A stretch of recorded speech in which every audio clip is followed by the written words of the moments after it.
guys, here's Echo from Pektis Studio, and today is gonna be a two-parter. It's a two-parter.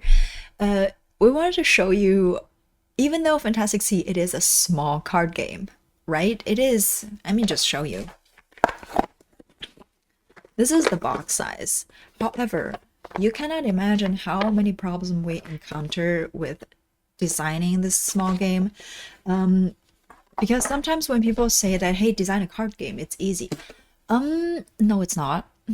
No, it's not. I think I think when it comes to like balancing the game, it's definitely we took longer than Wonderlust because when it's a card game, there's a certain amount of luck in it, so we have to really make sure that everything is balanced. So yeah, today's video, I want to show you our three system of balancing, or the balancing. Basically, in Fintastic Sea, there are three perspectives that we need to try and balance. That's why this game taking so long to develop. So let's get started.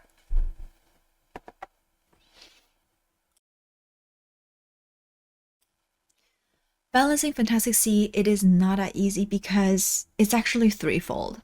The first fold, it is between the theme and mechanics. For us, it is so important that the game, it is thematic and it has to fit really perfectly with the mechanics. So we took a lot of time to research all the fish, how do they live, what is their behavior in the ocean, and we come up with ability that we think is the best abstraction of their real life behavior. That gave us a lot of trouble because sometimes the fish is kind of, I don't know, this kind of plain, and we still have to think about something that when player play this fish, they kind of think, oh, this is exactly what I imagined this fish would do. For example, we're really happy about the blowfish that explodes. We're really happy about the sardine that work together as a group. So yeah, that is the first fold, that between the theme and mechanics. The second problem for balancing Fintastic Sea, it is between the ocean ability and the food chain ability. If you don't know, during your turn, you simply play a card into the ocean and you first activate the ocean ability, and then you have the food chain ability, which simply means that the bigger number can catch a smaller number. So naturally, you think smaller fish would have so much disadvantages because they cannot eat so much numbers, and vice versa, that the big fish gonna be so strong because, well, their biggest number. So in order to balance that, we kind of have to test so many times, play through with different player style. We have to ask you and try to break the game. So eventually our solution for that is that big fish. Oh, by the way, we also have to tweak the ability, still combined with the theme. So go back to the last problem, last balancing. So it's like a butterfly effect. Everything, one thing change, a lot of things will change. So in the end, we say, okay, for the bigger fish, since their number is so big, we give them the ocean ability a little bit weaker. However, for smaller fish, like 1 or 2 or 3, even though the number is small, we kind of give them the ocean ability. You feel like the sense of you're stretching your turn. So either draw a card or switch your hand, or having more possibility in the ocean. So that's how we went through to balancing the numbers and ocean ability. It was a lot of work because, like I said, it's kind of a chain effect when this thing is balanced, and then we have to go back to research for the fish habitat because we insist the theme has to work together with the mechanic.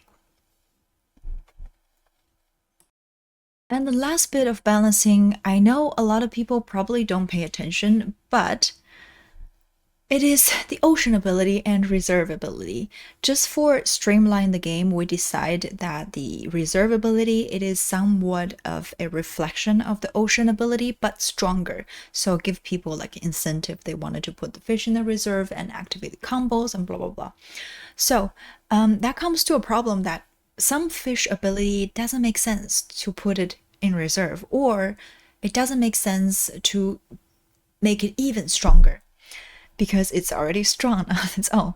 So we again, we have to twist so many times or tweak it so many times in order to have each fish has a meaningful ocean ability and reserve ability. And from there, I kind of wanted to mention number 2, because when we play test, like with a lot of people, sometimes we get the suggestion says, hey, number 2, the ocean ability is kind of weak. For example, number 2, if you play into the ocean, if there's no another sardine next to it, then you simply can only eat it once, so nothing happens. You just eat one fish. However, if you play a sardine next to another sardine, so you can see that the number there has a plus, so a number added up together to be a group. So the sardine plus another sardine would be 4, and then you're able to eat 3, 2, 1. A lot of times, if there's no other sardine in the ocean, then you will feel like your turn is not as strong. However, keep that in mind. We also have to balance out the reserve ability as well as together with the ocean ability. So now let me explain what is sardine's reserve ability. It's actually one of the very strong ones.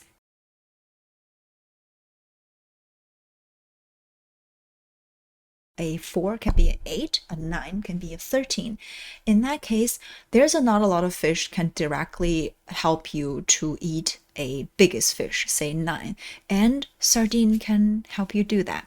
So, in my opinion, not only we have to balance out the ocean ability, but between the balancing between reserve and ocean ability also quite important for us. So that's why you might think some of the fish feels a little bit weaker in the ocean, but their reserve ability is hence stronger.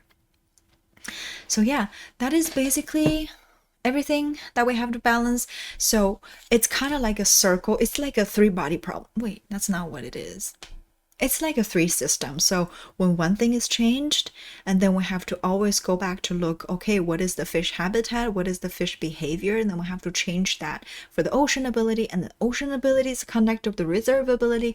So it is really hard to balance between the theme and balancing. But in the end, I think we did a good job, that a lot of people really think that the fish ability making sense, and that is making us really happy. Balancing Fintastic Sea was a pain in the butt. 3 of us worked a really long time for it. And I think in the end, we did a good job when it comes to balancing the numbers and theme and ocean ability and reserve ability. It's actually 4 factors we have to balance.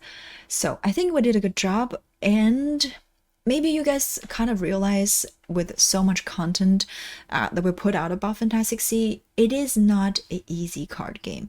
The action is easy, however, the strategy and the decision-making part for Fintastic Sea, it's really a lot. Hopefully, next video, we're going to tell you our favorite combos and strategy we like to play, we like to use when we play Fintastic Sea. And in the end, if you like this kind of video, please leave a comment and give us a like, and subscribe to our channel if you haven't. And I'll see you next time. Bye.